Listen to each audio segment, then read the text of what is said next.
Hello and welcome to Electoral Dysfunction with me, Beth Rigby. Me, Ruth Davidson. And me, Harriet Harman. If you're listening to us, if you like listening to us, but you fancy watching us instead, and why wouldn't you? Why don't you just go onto YouTube, and if you plug in Electoral Dysfunction, do a search, you can watch us as well as listen. It's amazing. It's a marvel. It's the future. And also you should watch us today because I'm in electric blue, Ruth's ravishing in green. I'm and in Harriet... International Women's Day pink on message. Yeah, man. Yeah, she's on message. On message. We've got a long episode this week because so much has happened in the world and Trump world. But I got invited into number 11 Downing Street for an Electoral Dysfunction interview with the Chancellor, Reeves, ahead of International Women's Day and the Spring Statement. But she has, in the big sort of entertaining room, I'd say, in number 11, so this room where she hosts guests as the first female chancellor is full of pictures of the likes of Elizabeth I and suffragettes. I'm smiling because you made it sound like the big entertaining room in number 11, which makes it sound like she's having a rave and she's got like Chuck It 'Em on the decks that go doof, doof, doof. I reckon Big she fish, might little fish, big fish, rave. box. We just don't know. Yeah, I mean, it's quite staid in both number 10 and number 11 from my experience. You know, you get half a glass of warm white wine and you don't really know how... Not when Boris Johnson was Prime Minister. Well, no, that's true. I was never in there during that time, to be fair. Anyway, look, we're going to play that interview in a bit. But first, ladies, let's just go back to Friday night. Where were you when it all kicked off in the Oval Office? So I followed it online and I probably caught up with it about 15 or 20 minutes after it started happening. I was kind of getting the dinner together for everybody. And then I just happened to be on my phone on Twitter/X or whatever we call it these days. And I was like, sorry, what's happened? Wait a minute. And then I watched the clips of the video of just, it like I felt my skin crawl, like the rudeness of it, the hostility, like, and the fact that it looked like it was, and it felt like it was such a setup, like it was an ambush. Like I watched a man being ambushed on TV and it was just awful. And it's just, the thing we're talking about is it was that Zelensky meeting. So we just done our podcast about Starmer having been there and he got through it pretty well. And then Zelensky went to the White House and they were supposed to be signing a minerals deal. And Trump and J.D. Vance, the vice president, were sitting there, you know, just shouting at him and saying, did you even say thank you? And diplomacy just fell apart. I've never seen an international meeting of leaders like it. It was like a diplomatic car crash, wasn't it, watching it? Where were you, Harriet, and what did you make of it? Well, I was trying to make up for my sins as a failed, inadequate mother by being an excellent grandmother and failed at that as well, because there I was supposed, just with my hands poised to put the tea down on the table for them, and suddenly my phone started going absolutely mad and everybody was like, get on and watch this immediately. And it was really quite hard to watch, wasn't it? It was really hard to watch. But somebody also said to me that it was an experience that a lot of women would recognise. Firstly, they comment on your clothes. Then they talk over you. Then they say that everything is your fault. And ultimately, that's exactly what happened. They made him feel completely uncomfortable. He was his guest. And that's how he was treated. It was terrible. And I think when Keir Starmer said, no one wants to see that sort of thing, that was the understatement of the decade. And I tell you what, I mean, it takes something to make Trump look like the more reasonable person in any given situation. But J.D. Vance, if this is the guy, like, because Trump's only allowed one term because he's had a term before, you only have to ride this out for 4 years, but he's the anointed one, he's the heir apparent, he's supposed to be there for another 8 years after this guy. If he's what's coming next, then that's a danger. I felt like I had whiplash watching that because I was actually on the bus and I saw it pop up on my phone as a clip and I watched it and I could not believe what I was seeing. And I was like, what? I was there like 24 hours ago and the Prime Minister and Trump had this sort of love-in to the point where I thought, well, maybe they're not an unreliable ally and maybe Trump is going to do a deal with Zelensky. I mean, you know, we talked about it, the warm words about Zelensky, saying, I don't recall calling him a dictator. And the way in which I'd seen Trump work that room, if you like, and charm, you know, in a way, like try and charm Starmer or be charmed by him or whatever was going on, then to see it in the kind of ugliness of the kind of the goading by Vance, the reaction of Zelensky when he felt like Vance was saying things that were just simply not true, and then Trump got piled in because obviously, he wasn't going to really let Vance control the situation anyway. But Putin must have been watching this with absolute delight. Is our horror and the horror of people in Ukraine must have been more than matched by the absolute glee in Moscow. I mean, the Trump argument was, you don't want peace, you're emboldened because I'm backing you in terms of military support, and you're being disrespectful to the United States. That was kind of his criticisms of Zelensky, and then that has now subsequently played out as he pauses military aid. It's like a strategy of maximum pressure. Trump said to him, you don't have any of the cards, you're not holding any of the cards. And then what he's done subsequently is he's kind of demonstrated to Zelensky day by day by day. But in government, the view is that this is Trump trying to strong arm Zelensky back to the table. This is what he's doing, and they are just carrying on trying to get this peace deal across the line. To think that Zelensky then had to leave there, fly back across the Atlantic to come and meet with all the European leaders, not knowing what he was going to walk into, and then coming to Britain. And, I was really proud of us. I was really proud that people took to the streets to say that they were welcome. I was really proud of the way that the King welcomed him to Sandringham. I was really proud of the way that we saw Keir Starmer at Prime Minister's Questions stand up for British servicemen after it looked as if they'd been assaulted by JD Vance later on for saying, random countries putting boots on the ground, a couple of 20,000 soldiers that have never fought for 40 years. Well, actually, we have fought and we've died beside American colleagues. Do you know, I really, the only thing Trump understands is strength, and it's a hard wire to walk, to be strong, but not find a way to be insulting to him. And at the moment, Keir Starmer, I think, is doing an incredible job of walking that wire. JD Vance had done an interview in Fox News where he'd basically poured scorn on these random countries that might put 20,000 troops in Ukraine and they haven't fought a war for 40 years. And of course, the only countries that had offered peacekeeping troops were France and the UK. And it caused a lot of outrage and upset and anger because it was really insulting. JD Vance then rode back on that and went, no, I didn't say any countries, and I had different countries in mind, and this is fake news and you're putting words into my mouth. But then Starmer stood up, as you referenced, Ruth, at Prime Minister's Questions, and he started off by saying, this will be the 13th anniversary in which these troops died in combat in Afghanistan. He then paused and he named the 6 men who had lost their lives. And for me, that was such a clear rebuke to Vance. He didn't do it in a way that he called him out in a really overt way, but he made a point that he was clearly not happy about. And he found a way to signal to the country how he felt without kind of poking the bear, as I call it, with Trump. And I admired that in him. I thought, yeah, good on you, because I cannot imagine how many punches he has to pull in terms of how he perhaps privately feels.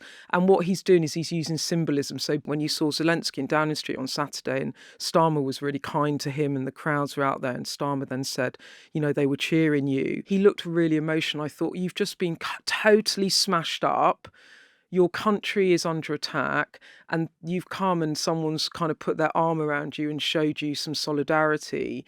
And you could see in that moment emotionally how it felt for him. I mean, I could get in the mind of Zelensky at the moment. Well, the thing is as well, like the high wire act of politics is, it is horrible getting a dressing down in public. Yeah. Absolutely horrible. Well, private, it's bad enough. Well, exactly. I mean, you think about it in your own life, in the office, even if, people can see through the glass windows that your boss is ripping shreds off you, you feel terrible. Could you imagine that in the Oval Office with not just American and Ukrainian TV cameras there, but the entire world was watching you get absolutely smacked and told that basically the country that you've been fighting tooth and nail for, that you've been, that you've put so much strain on yourself, on asking other people to put their sons into battle, it is about to be sold out from under you, essentially, and everything that you thought was helping, and getting just upbraided in that way. I mean, if that guy had cried on the flight all the way to Heathrow, I wouldn't have blamed him. I would not have blamed him. I mean, Harriet Keir Starmer, like, you have to kind of give credit where credit's due here, that he has stepped up to the moment. He is being a diplomat. He has managed to stick to UK positions without insulting Trump. What's interesting for me is there is barely any briefing that comes out of Downing Street. Whenever you see Keir Starmer talk about any of this now, there are lines to take and other lines do not come out. Like, they are so careful. I mean, he's looking like a statesman, and I think he's had a poll bounce. I think the reason why the briefing from Downing Street is absolutely exactly the same as what he said in public is because they don't want any ambiguity. They want absolute clarity. And I think that we've had a really remarkable stability around the whole thing, which I think has been appreciated massively by our friends and allies in Europe as well as those in Ukraine. And I think you're right in terms of just how tight it's been at the centre, which is why when you've got people like Peter Mandelson, the US ambassador, freelancing, going on American television, floating a potential ceasefire deal, getting slapped down by one of the armed forces ministers the next day on the television, you just think, and I think that was always a kind of worry, actually, sending a big figure like Peter Mandelson to do such a job at such a time where there's such a tightrope to walk, is that he's the sort of character that if he believes he's got the right answer, and that answer is different to the position that Keir Starmer has taken or the government has adopted, you can never be sure that Peter Mandelson will actually roll in behind the government rather than freelance on this sort of stuff. He's got form. We've got to have no ambiguity. We've got to have clarity and unity. Do you think Mandelson's been captured? Because he likes being around big men that are alpha males and all the rest of it. He likes being in the room. Do you think he's been captured by the Trump White House already? Well, he's only been ambassador for 3 weeks, and the role of ambassador is to actually represent your country and not to be a free agent. So perhaps he's just taking a bit of a while to get into the vibe, but he'll have to get into it quickly or he won't last. I definitely got a sense from people I speak to that Sunday night Zelensky press conference wasn't perhaps what people would have advised him to do. Certainly, he said this thing talking to journalists as he was flying out from Stansted on Sunday night, where he said, I think peace could take a very, very long time. And that's what kind of enraged Donald Trump, because someone was saying to me in government, the thing is, Donald Trump has said he will deliver peace in 100 days. And if he does not now do that, it will look like a Donald Trump failure. And at the time he was on day, 42 of his presidency. So kind of there's a time element here for Trump, which then when you think about it in those terms explains why he's really turning the screws on Zelensky. The thing that I think is really interesting, though, about the Starmer element is I put this... I got a bit of pushback from this, but I put this tweet out on the day of Monday when they're in the Commons, because I was watching him and I was thinking about all the stuff we talk about the pod about the only way he's going to win back support at home is by domestic delivery, and I put that it's actually been the arrival of Trump in the White House, the leadership vacuum, and the Prime Minister's response, which has given Starmer this new personal stature and his premiership new purpose and momentum. More Brits now think he makes the best Prime Minister when compared with Kemi Badenoch and Nigel Farage. And the number of voters who think he's doing a good job has also increased in the past week, and that's polling by More in Common. 28% of the public now think Starmer makes the best Prime Minister, up from 22% a week ago. I mean, to be fair, I'm not sure his team would be that happy with he makes the best Prime Minister, great, but makes the best Prime Minister when compared with Farage and Kemi Badenoch, because it's a bit like, yeah, I'd rather have a cold than have an amputation of either an arm or a leg.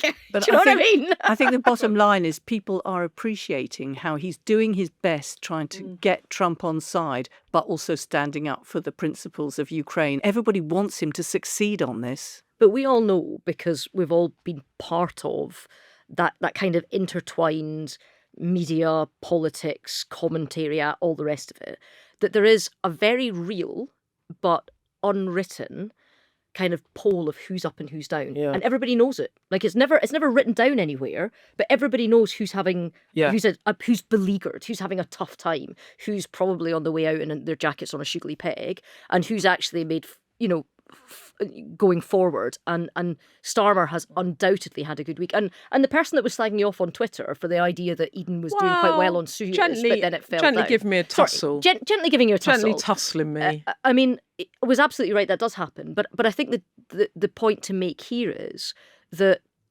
yes, this could all completely collapse. However, it is so important, and the side of right and wrong is so clear in this case that there is almost no hazard in trying and failing, because you have to try. Yeah.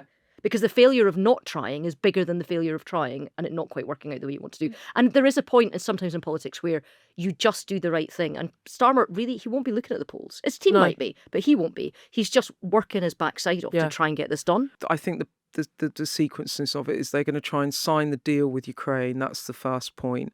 Then there'll be the presentation of the ceasefire plan between France, UK, Ukraine, and then the sort of peacekeeping arrangements, ceasefire arrangements, security backstops, if there are any, that then comes in. But there is some distance to travel. But, you know, you can keep up on Sky News. We have it on all the time. Right, let's go to a break.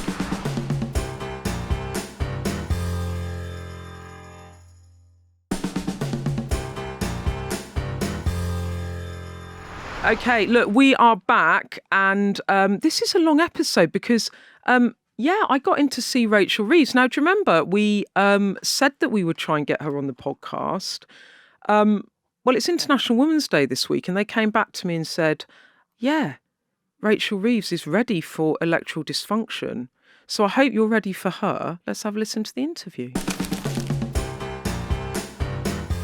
Chancellor, thank you for coming on our pod on Electoral Dysfunction. We're absolutely delighted to have you. It's a pleasure. Not least because you are the first female Chancellor in 800 years. Yeah. So that's a triumph. And you're here at number 11. And I'm here at number 11, and it's International Women's Day. And we've got listeners' questions for you. But we've got a really nice chunk of time, which is really lovely for me, because normally as political editor, I get sort of 3 minutes with you, ask you the same thing 10 times, and then I leave. Whereas I've actually got some time to chat. So thank you. But the first thing I've noticed, because we're at number 11, is we've walked into this room, and I've been in this room before because previous male chancellors sometimes had events in here. You've changed the artwork. Yes. All the paintings are new, and they're all women. They're either of women or by female artists. Yeah. Got Queen Elizabeth I, Mary Queen of Scots, Sarah Churchill, Duchess of Marlborough, who was the first keeper of the Privy Purse. So she could say maybe she was sort of the first chancellor before there was a chancellor. And just remind people that there have been powerful women throughout history. Yes, yes. The other thing I noticed as well as I came in was your studies downstairs, and Larry was waiting at the door.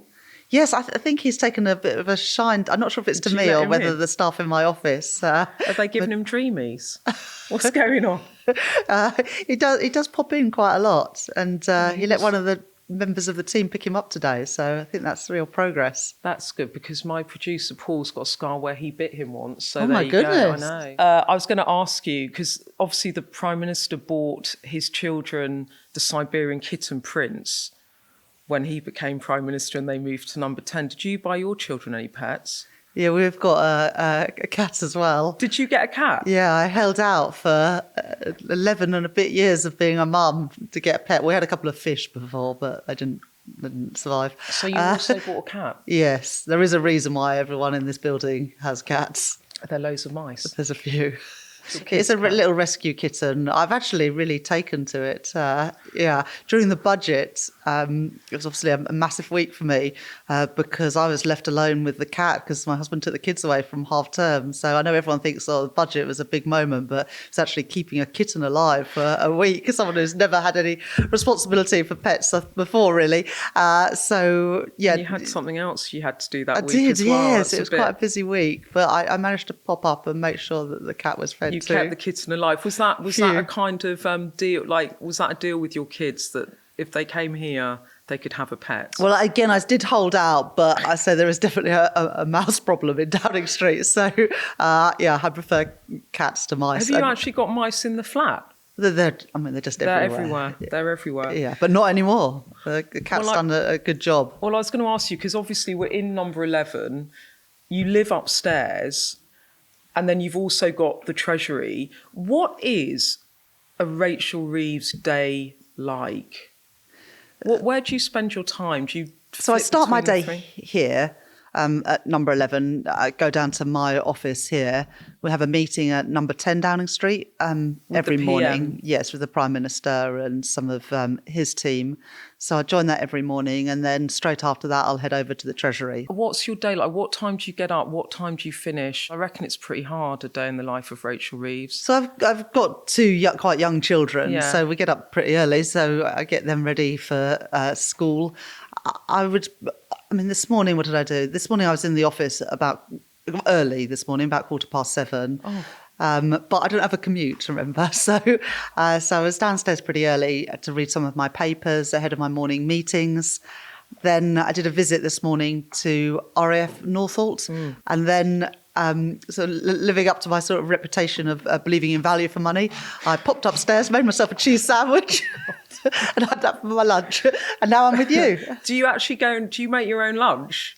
If I can, yes, love because it. it's much better value than going to press. So you don't go to prep Well, I do, but if I'm here and I've You'll go got time, I'll pop upstairs. and make yourself a sandwich? Yeah, cheddar cheese sandwich. You don't think sandwiches are for wimps then?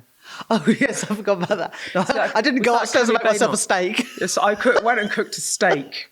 I haven't got that much time So on you my don't- hands. God, you pack it in. I would have thought someone would have brought you lunch. You're the Chancellor of the Exchequer. You've got big thoughts to think. Well, it doesn't take long to make yourself a sandwich, and I you love save it. £5 in the process. Does actually work in it? You must be seriously incredibly busy all the time with huge demands on you. Does it help living here? Because actually the family are upstairs and you can pop up and see the kids, and does Yes, it make it a little bit easier? It does, to juggle it especially all? at the weekends, because Yeah. there's no day really where I'm not working. That's very convenient for me. I'm not sure if it's so convenient for my family living here, but for me, obviously, it is. But you wouldn't ever see them otherwise, would you? I mean, that would be because you must work, 17, 18 hours a day, would you say? I mean, if I'm awake, I'm usually working. Someone else so, said that about you to me. Oh, They said you work all the time. Well, I love it. Look, I mean, some people do jobs to earn money. Obviously, I need to earn money as well, but I'm very privileged to do the job that I've always wanted, and the job that I've wanted more than any other. So And I'm very lucky to be able to do that. I'm going to get on to being the first woman chancellor, but before I get there, this is a very important question from Ruth Davidson. She sent some in. Oh. She said, weirdly, I know that Margaret Thatcher's bed was still in the number 10 flat up to and including where George Osborne lived there. Is it still there? And does the Chancellor sleep in it? No, and no. I didn't know that story, Ruth. But the configuration of the flat, I live in the number 10. the number 10 Yeah. flat. That's where chancellors have lived really since Tony Blair was Prime Minister and Gordon was Chancellor. So that's where I live. Margaret Thatcher did live in the flat that we lived in, but her bedroom is now where the living room is. And I know that because the cupboards are listed. So her wardrobes and sets of drawers and stuff that are built in are listed. Are they? And so there are sort of kitchen living room cupboards. And they were her wardrobes. God, that's So quite a random fact for you. It's sort of random, but it's also sort of living in lived history. I mean, that's sort of amazing. Well, it is isn't an it? amazing place. What an amazing It is an thing. amazing place to live because you are living history, absolutely. You really So are. it's changed a lot. I think George Osborne made quite significant changes when he lived there. I don't know what Margaret Thatcher would think if she saw it today, but the configuration of the flat has very much changed. But yes, it is, just being in this building, Well, you are living history. In some ways, I know politically you don't share her ideologies, but you're both firsts. I mean, she was the first female Prime Minister. You're the first female Chancellor. It's International Women's Day this weekend. It's been 800 years since this post was in place. It's pretty bonkers that it's taken 800 years, isn't it, to have a female Chancellor? How does that feel? Well, it is bonkers, to use your word, that this position of Chancellor has existed for 800 years and a woman's never taken on this role before. And so it is a massive privilege for me to be the first, but it also comes with a big responsibility to show our daughters, our granddaughters, that there is, no job, no role that a woman can't do, and that whatever your dreams and ambitions, and this was mine, I've always been pretty open about that. If you put your mind to it, if you work your hardest, you can achieve your dreams, and there's nothing a woman can't do in Britain today. And when you became Chancellor, it was obviously a big moment. What was it like? What was it like for you? There's stills. I've seen photos of you walking into the Treasury, and there's a load of people there. Can you just describe that for our listeners, like what it felt like for you and the atmosphere that day? Yes. So obviously the day before, Election Day, on the 4th of July, I was in my constituency, Leeds West and Pudsey, and I went to the count. My result was declared about 1:30 in the morning. I made my speech. I thanked my activists, my local party members, and then I got in a car and drove to London and drove to the house where my family and me lived in London. And I had about 4 hours sleep. I was listening to the radio the whole way down. Actually, no, we had a little laptop in the car and we watched the election coverage on the TV. So then I got up a few hours later, I headed to central London to wait for a phone call. And then I got a car to Downing Street. I've walked up maybe Downing Street a couple of times before, but I've been in opposition for 14 years. We didn't routinely come to Downing Street. So I walked up that street and someone said to me, don't walk too quickly because, this is a moment in history. So I walked up Downing Street, went in to see the Prime Minister, because obviously he'd already been to the palace by then. He appointed me. We spoke a little bit about the challenges ahead, but also what we wanted to achieve as a government. I then was taken to number 11, to my office, and I met some of the Treasury team there. And then I walked out of the door of number 11, and that's when those photos were taken of the first female Chancellor of the Exchequer. And I walked, it's not a walk you can usually do, but instead of leaving Downing Street, I went through the Foreign Office. Yes. And then into the Treasury, into what's called the Drum, which is a sort of car park in the middle, and then into the atrium. Yeah. And in the atrium were, hundreds of Treasury staff who, were waiting to hear from me. But when I said about what an honour it was to be the first female Chancellor of the Exchequer, there was a sort of a pause, and then they decided that they definitely could clap for that. Okay. It wasn't party political, and it was a really wonderful moment, actually. Yeah. And later that day and over the next few weeks, I met some of the women who were standing at the front, and some of them had worked here for, 20, 30 years. And in that time, they'd served huge numbers of chancellors. We've gone through them quite quickly in recent years. And for them, it was a very special moment to be serving a woman doing this job and seeing what, I knew was possible, that a woman could run our country's finances. So for me, it's sort of what moments will I always remember. That moment of standing in the atrium of the Treasury, delivering my first speech of Chancellor of the Exchequer, that's something that I will always remember and always treasure. You actually, people are listening, they might be watching us on YouTube, but you honestly, you look so happy remembering that moment, because you made a lot of being the first female Chancellor. Do you think there was a kind of effect of that as well, that it kind of, you had a target on your back by dint of being the first female Chancellor, that it's made it harder for you than maybe it would have had you not been a trailblazer in that way? I don't know. I think that,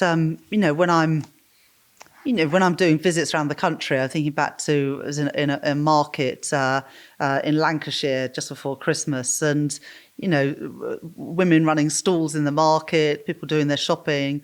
They said to me, I'm so brilliant to have a woman doing that job, and, keep going, Rachel. We're really proud of what you're doing. So, I feel there's a lot of support for me as doing this job. And people voted for Labour, they voted for Keir Starmer to be Prime Minister. But, they knew that they were voting as well for me to be Chancellor at the election. You said, I don't know if it was when you did your first budget but I remember you saying that you were an example. You were there to show women, to show young girls that there's no ceiling to your ambitions. I remember you saying that. Was it at the budget? The first budget? Yes, I did, yeah. And but then, they see some of maybe the coverage you've had, and then you're getting quite smashed up. And do you think it they think, God, no thanks, I'll give it a miss, because actually being in the public eye, doing a job like this, it's hard. It is hard. I really hope that people wouldn't conclude that. Yeah. I love my job. I'm incredibly pleased to be doing it. I'm really proud of the work that I'm doing as part of this government. Of course, Chancellor's going to get scrutiny. I think in the end, though, people are going to judge me on the job I'm doing. By the end of this Parliament, are people going to feel better off? Are our public finances going to be in a better state? Are our public services going to be better run? That's what I want to deliver as Chancellor. That's why we as a government, we're going for growth, because in the end, it's economic growth that's going to lift living standards and ensure we've got more money for our public services. This Chancellor is from Kat, one of our listeners. She said, "Hi, Beth. I wanted to get in touch regarding misogyny within political commentary. I've noticed that all economic issues from mini-budget were attributed to Truss. Similarly, our current economic woes are always attributed to Rachel Reeves. Is it because they're women?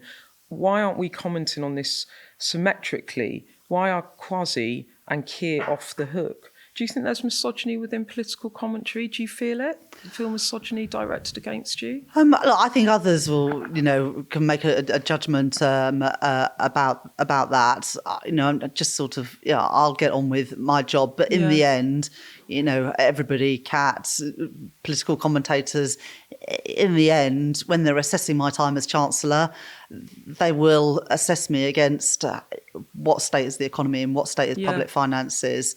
I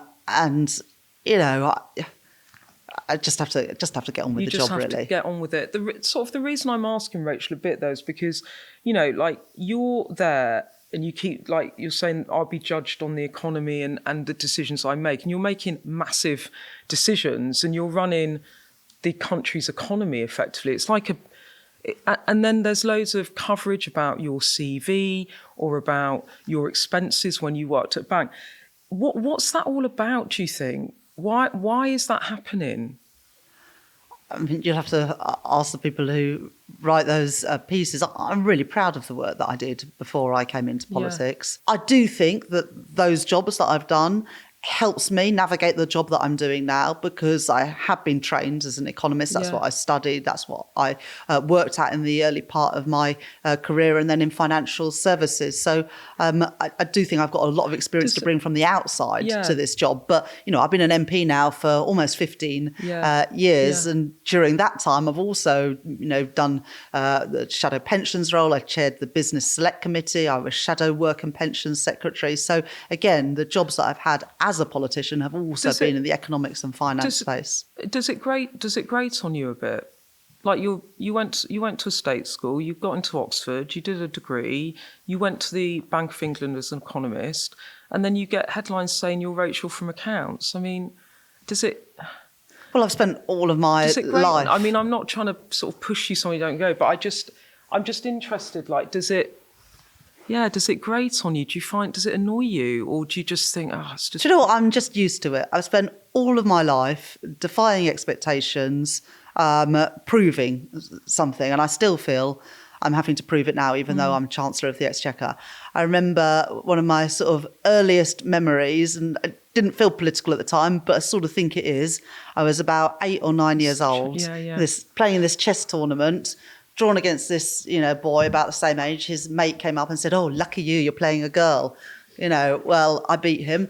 But that was sort of all part, for me, of those sort of early learnings that people underestimate women. And they see a girl, they see a woman, and they think, she's going to be rubbish. She's not going to be able to do this job. She can't play chess. Woman being Chancellor, you've got to be joking. I remember as well when I was 16, I'd just done my GCSEs, and another dad at chess said, "Oh, how did you do in your GCSEs?" And I reeled off my grades, and he went, "Oh, so girls at your school can get good grades." I mean, yeah, they can, and I have, and I'm Chancellor now. So I spent all of my time when I was at school, in my early career, and now as Chancellor, proving a point that a woman, a girl from an ordinary background can do just as well, in fact, actually better than the boys. And I'm happy to carry on proving it and proving people wrong. And is this just another version of that for you? Well, I think there is this an kind element of that. And, people want to sort of talk me down, demean my, qualifications or ability to do the job. That's fine. I'll just get on and do the job and prove people that I can do it. If every time someone had said, oh, she can't do that because she's a girl, she can't do that because she went to the local state school, if every time you went, oh, do you know what, maybe I can't, then you wouldn't be where you are today if that's how you'd have lived your life, and I wouldn't be where I am today. We know, that you could be, the best political journalist. Doesn't matter that you're a woman. I know that I can be, a good chancellor, a great chancellor, I hope. But the only way to prove that is just to get on and do it and not be distracted by what people throw at you. There was all this stuff about whether you'd had an expenses investigation when you'd worked at HBOS. What's your response to that? What did you make of that story? Well, I left Halifax Bank of Scotland in 2009. It's now 2025, 16 years later, and it's the first time that these issues have ever been raised. They weren't raised when I worked at the bank, and I think, just have to ask about the motivations of people who now want to ask these questions and write about them, because when I worked there, any expenses that I claimed were always signed off in the proper way. Everything, what's at a bank, everything was properly audited, but these issues were never raised. They're being raised now. Why? I can't answer that question. At the beginning of the year, I mean, it was bumpy. We don't need to go over all the decisions and why you made them. But at the beginning of the year, you kicked off January with questions about whether you should resign because borrowing costs had hit a 16-year high. There's worries over growth inflation. I remember being at a press conference where the Prime Minister was asked if he still supported you. He obviously thought this question was so ridiculous, he just didn't answer it. And then he did have to answer it because then there was lots of talk about actually does he still support the Chancellor. What was that like for you in the moment when you're in the job 6 months? Yeah, it was a bumpy budget. You made difficult decisions. You explained why you did it. And then people are saying, actually, can she carry on as Chancellor? Was it quite bruising? Well, I was obviously following what was happening in financial markets, and there was a lot going on at the turn of the year. Elections in the United States, the inauguration coming up, lots of concerns about tariffs. But I didn't recognise this sort of idea that it was a verdict on the UK economy or me as Chancellor. Of course, I'm always going to be asking, am I doing the right thing? Am I doing the right thing on tax and spending and borrowing? Am I getting that balance right? I think the balance was right in the budget. Markets are going to react to all types of different events, but we were not wildly out of sync with what was happening in other countries around the world. And actually, things pretty quickly. Now, actually, this is one thing that does sort of amuse me about journalism. There was a front page of one of the papers about, a record increase in bond yields, in one day, Chancellor should resign or whatever. And then a week later, it was a record fall in bond yields and the best day for the FTSE for, a couple of decades on the front of any papers. So you feel... So, well, I just think, there's obviously always a sort of, people are looking for the gotcha moments, and when things are going well, doesn't tend to be written out. No one wants to write a story. Chancellor's had a really good day. The FTSE rallies and government borrowing prices decline. So much has changed in the past couple of weeks. I wanted to ask you about the weekend just gone, because you were here in Downing Street when President Zelensky came. You signed an agreement with him to facilitate more lending from the UK government. What was it like? What was it like here on Saturday with Zelensky after that Trump blow up in the White House? I expect the bit of it that he will always remember is those scenes on Whitehall with the public cheering. incredibly special. I think the Prime Minister said it in Parliament this week, made all of us, I think, incredibly proud of our country, that people turned out to cheer the Ukrainian president. I think, so many of us, I think, are in awe of what he's done and the leadership that he's shown. We talk about all of the sort of the challenges that I faced. I mean, they pale into insignificance compared to the challenges that him and his government and my opposite number in Ukraine, Sergei Marchenko, face on a daily basis. Because I looked at the footage and he looked like a man, to be honest, that needed an arm put around him. Well, I think that him and Keir obviously got a very good relationship, and they've been speaking pretty intensely, both leading up to that meeting and indeed since that meeting. It's obviously a huge, challenge, and I'm proud of what our country has done cross-party to be able to support Ukraine. I was earlier today at RAF Northolt meeting some of the defence businesses that are producing some of the equipment, some of the drones, some of the missiles that are being used in Ukraine, produced here in Britain. And one of the things that people who worked for those companies kept saying to me was about the pride they feel in the job that they do, knowing that they are supporting the Ukrainian people and actually supporting the whole of Europe, because this isn't just their battle, it's our battle too. He also got you working quite hard the weekend before last, because it's all go here at weekends these days. You had to do the defence spend announcement. Can you just sort of lift the lid on that a little bit in terms of it's a manifesto pledge broken? You perhaps didn't really want to do it as Chancellor, and then you had to find the money. It happened really quick, huh? Well, look, I've always been really clear. If you make any commitment, you've got to say where the money's going to come from. That's really important to me, because our public finances have got into a real mess in the last few years. And so when Keir and I discussed about how we were going to make sure this money was available, we wanted to be really clear, because also it's not a one-off thing. It wasn't an option, though. I mean, did you feel... Because he kind of felt he needed to take it to Trump. Yeah, we hear you about NATO spending and defence spending. Here I am, and we're going to accelerate it. And you're his Chancellor. If the PM wants to do it, you're going to have to do it. But did you just say, look, I'm only doing it if we find the money right now. And that's not how Keir and me work. We work in partnership. We've known that we need to increase defence spending. But the decision was obviously taken really late, wasn't it? It was like taken at the end of the weekend, wasn't it? Like on the Sunday or something. Well, it's something we've been working on for quite a while now. Obviously, we've got the spending review coming up in June. But as you sort of started off this section of the podcast, the world has changed. We can all see it before our eyes. And Keir and I worked closely on that announcement. But I thought it was very important that you can't just borrow to fund this additional spending, because this is not just a one-off thing. We're going to have to keep spending at these elevated levels. We're going to have to take it further. The Prime Minister said in his statement to Parliament that subject to economic and fiscal circumstances, we want to get to 3% of GDP in the next Parliament. Yeah. So you can't just borrow to fund something like that, because this is ongoing expenditure. And that's why we made the decision to reduce development spending and put that money into our defence budget. These are big decisions for you, and I just want to come quickly to the spring statement. Can you just quickly explain what that actually is? It's 3 weeks out. Can you just tell everyone what it is and why you're in a bit of a pickle about it vis-a-vis your own borrowing rules?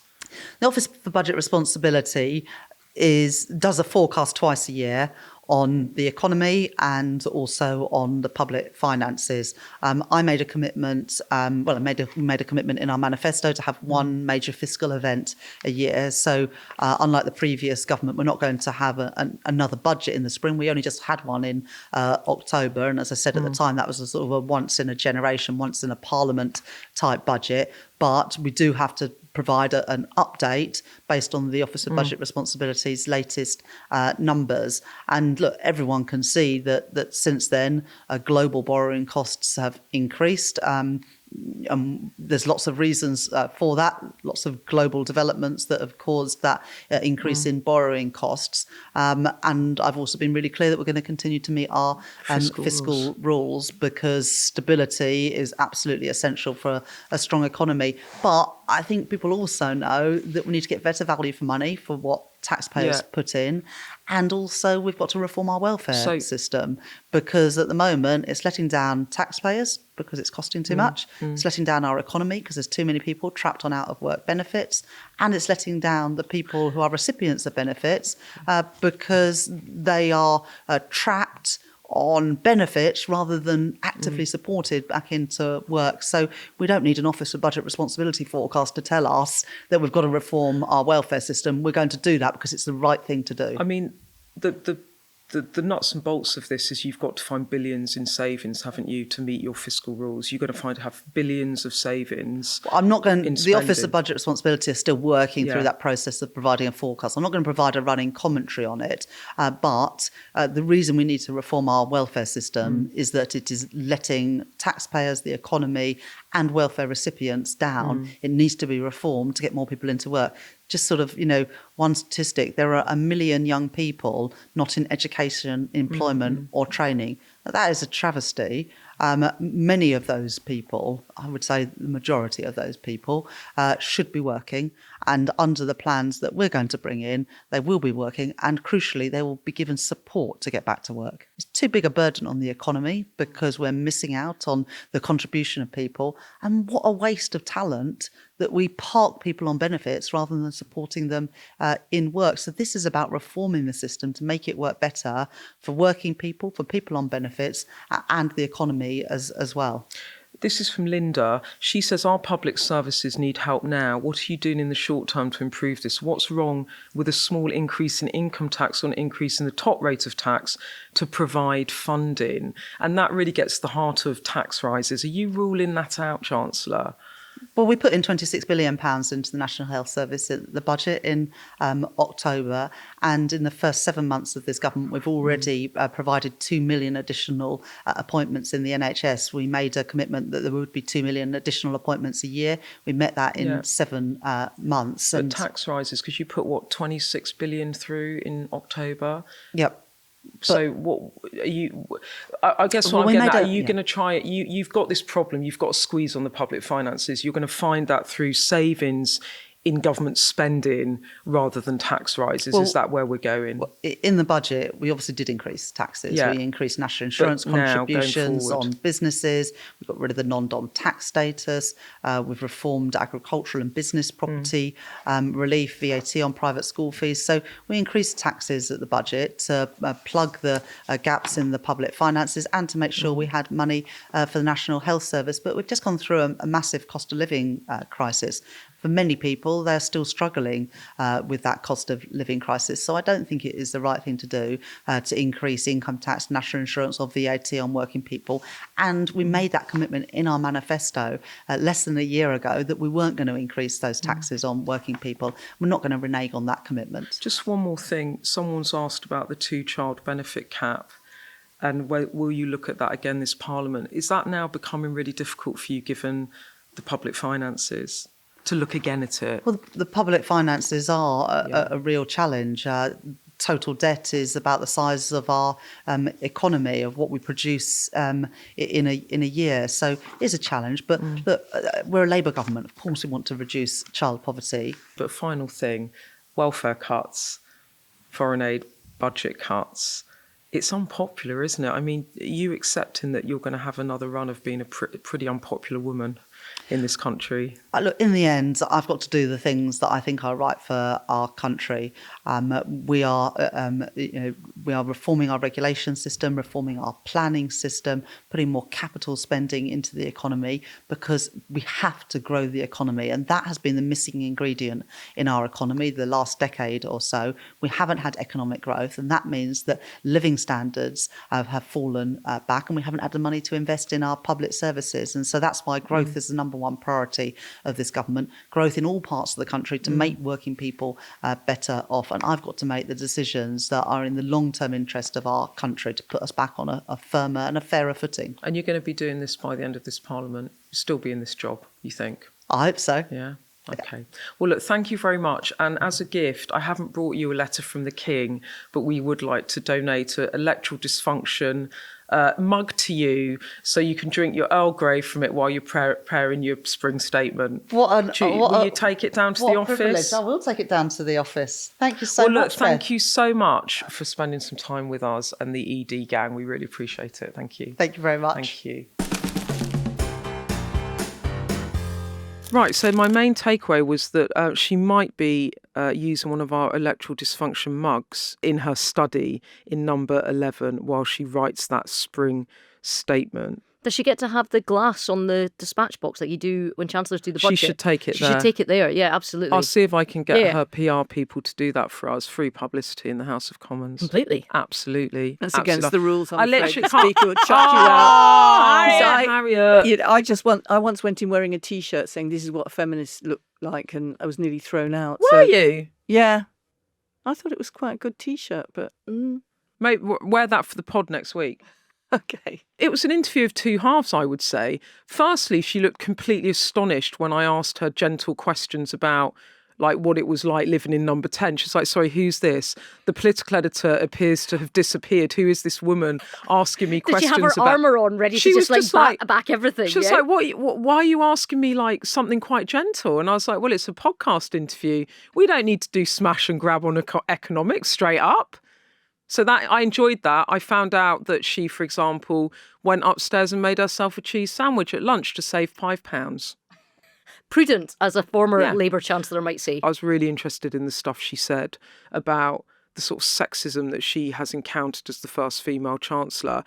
And I definitely got a sense that she is as hard as nails. Like, she's tough. I wouldn't say hard as nails. I would say resilient. Resilience For a purpose. She's not going to let anybody make her a victim because she's got a job to do. So she understands exactly what's going on and the forces that are ranged against her and are attacking her every minute. But she's not going to let it get to her. She isn't. But I have to say, the second half of the interview, when I actually did tackle defence spending, Donald Trump, the spring statement, she went very much into Chancellor mode. But Reeves sent me a series of questions. Yeah, I did. And I tried to get in as many as I could.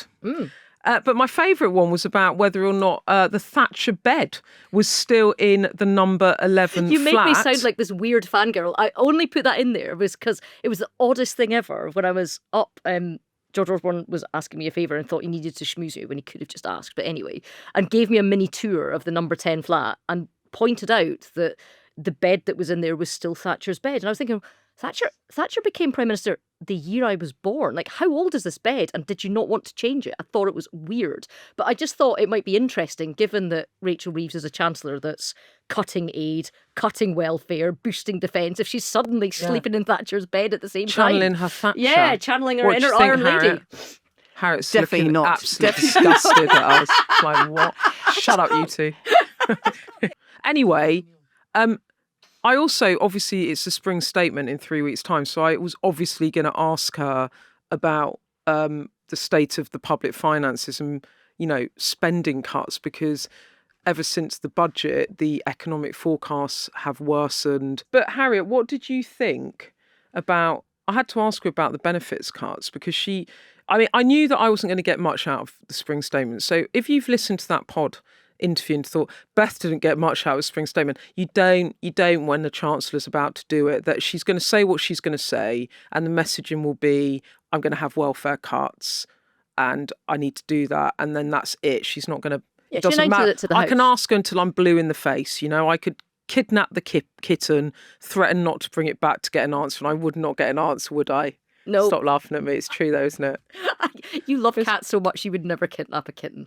I would kidnap. Would you? Oh yeah, to get a story. Oh yeah, actually you're a proper hack. Yeah. You're right. Yeah. But what did you think about the benefit cut stuff? It's not that she's trapped. This is how she believes is the best way to run the economy, and that it will work out because for the longer term, that will reap rewards. And I think on welfare, there's the question of the exigency of public spending cuts in the face of a very big increase in defence spending.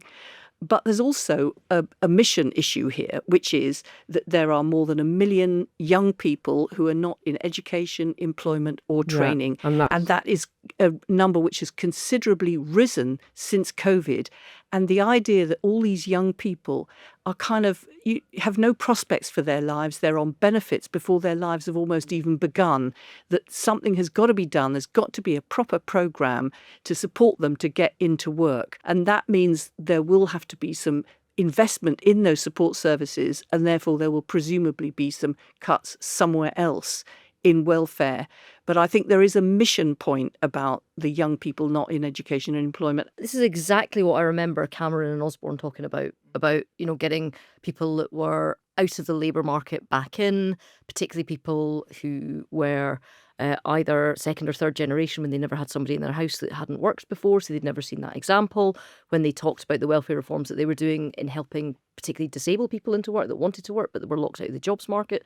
And I think that there is something here about the idea that at some point we have to declare that it's working rather than just keep saying that we need to tweak the welfare rules more, because the public are hearing similar messaging from consecutive governments and they are never told that things are fixed or better. Well, except that when we were in government in 1997, we did have the New Deal for the disabled, the New Deal for lone parents, the New Deal for young unemployed, and we did actually dramatically improve their employment rates. It is doable, but there has to be some investment up front, which means there'll have to be some cuts somewhere else. Well, there was a lot of talk before the briefing came out about the spending review. There was a lot of kind of creative discussion about whether or not there should be a defence levy, there should be a penny on income tax that would be called the patriotic penny, and it would set up a fund which would be hypothecated in order to cover the defence cuts, which would mean that you wouldn't have to have cuts in what are called these unprotected departments. But I think that because that's based on the idea that ordinary working people would have to have a penny on the pound taken out of their budget, their weekly, monthly budget. I think Rachel Reeves would just not want to go along with that. She's made it very clear she thinks people have paid enough tax and she's not going to want to make them pay more. Well, look, the reason that Rachel Reeves agreed to come on the podcast was because Saturday is International Women's Day, and she's the first female Chancellor. And we did talk about being called Rachels from accounts, and I thought it was really interesting what she said, because in the end I said, does it get you? It might get to me. And she was really tough about it. And she said, what are you going to do? You've got to carry on. But she also had that moment where she talked about the moment she walked into the Treasury as the first female Chancellor, how that meant a lot to other women that must have been really senior in the Treasury that worked there for 20 to 30 years, or in other Whitehall departments, perhaps. But they'd worked there 20, 30 years and they'd only ever had male chancellors, and then in walked Rachel Reeves. And she said she knew that meant quite a lot to the women. I mean, the first female Chancellor, Harriet, 40% of MPs are women. Isn't this the progress that you have spent your career fighting for? Or do you worry that you might be going backsliding again? Well, I think it is very important that women outside in the country can see in their parliament sharing the decision-making with men that there are now 40% of women, which is completely different from when I first started, when there was only 3% women and Parliament was downright unrepresentative. But I think it's a difficult moment for feminism because misogyny, which was always there, is newly emboldened. It's emboldened by the Andrew Tates of this world seeping into the minds of young boys. It's emboldened by Trump in the White House, where it comes like a virus. And however, we are not going to, we're going to recognise this as a backlash, but there's going to be what I could perhaps describe as a coalition of the willing, coalition of willing women to fight back against this, because the future is not about male oppression of women. The future is about women and men working side by side. So we will win ultimately, but it's a bit of a tough moment at the moment. Well, just she said as well, she said, I've been underestimated all my life, and I felt that was her approach on the economy, where everyone thinks she's going to mess it up, fall flat on her face, but she thinks that her plan will work, so we'll see. Look, before we go, and I loved talking about that, and I think we're going to be talking a lot more about Rachel Reeves in the next few weeks. I had a lovely message from a lovely lady called Natasha, and she said this: I wonder if you can please give the deputy speakers a shout out on the pod this week. It's the first time in the UK Parliament's history we have an all-woman team. It's not celebrated enough. I also had a question. So shout out, deputy lady speakers. Do you call them deputy lady speakers or madam speakers or just deputy speakers, Harriet? Deputy speakers, but I'm afraid I'm not ready to celebrate, Natasha. I've got to disagree with you here. I'm not ready to celebrate because this is a team of women deputies to a male speaker. It sounds a bit like the Labour Party sometimes. Ooh, Harriet! And I'm going to celebrate when there is a woman speaker and 3 male deputies. Okay, all right. Okay. Well, look, I also have a question for you, Ruth and Harriet, though. I'm just going to soldier on here, even though Harriet's smacked you down there. Rejected the premise of the question or observation. What's your favourite moment in the chamber with one of the women who have been deputy speakers, past or present? Anyone? Well, I've never spoken in the House of Commons because I was never an MP, but my favourite deputy speaker is Eleanor Lang, who was in the last Parliament, who is a really interesting person. So she was Epping Forest, and at one point, because we didn't have any MPs in Scotland, was the Shadow Secretary of State for Scotland and probably lived the furthest from Scotland that anyone has ever held the post. But she also was one of the people that co-sponsored the bid to reduce the age of consent for gays to 16. So well up for loving the LGBT community, and is also, on International Women's Day, the first woman to ever be elected president of the Edinburgh University Union. There you go. So Love go that. Eleanor Lang. She's now in the Lords man. with Harriet and me. Go Eleanor Lang. Well, also Harriet.